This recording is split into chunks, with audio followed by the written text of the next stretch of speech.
আমি লাঞ্চে রান্না করছি চিংড়ি দিয়ে আমার বাগানের ফ্রোজেন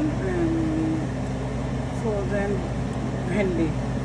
সো আমার এখানে বাগানে করি সামারে 3 মাস, এই 3 মাস সামারে যতটুকু হয় আমরা তার মধ্যে কিছু খাই আর কিছু ফ্রোজেন করে রাখি।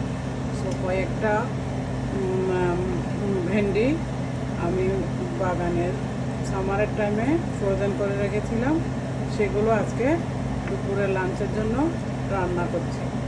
সো এটা চিংড়ি দিছি, চিংড়ি দিয়ে আমি ফ্রোজেন বাগানের এই যে ফ্রোজেন করে রাখছি বাগানের ভেন্ডি, এগুলো আমি আজকে চিংড়ি দিয়ে রান্না করছি লাঞ্চের জন্য।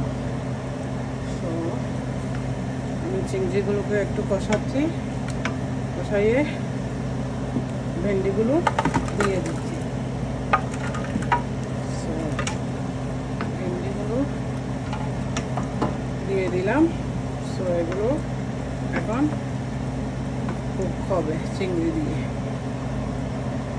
তো বন্ধুরা, এই তো রান্না হয়ে গেল আমার ফ্রোজেন ঢেঁড়স বা ভেন্ডি, চিংড়ি দিয়ে ঢেঁড়স ভেন্ডি। সো কালারটা কেমন হয়েছে দেখতে জানাবেন প্লিজ।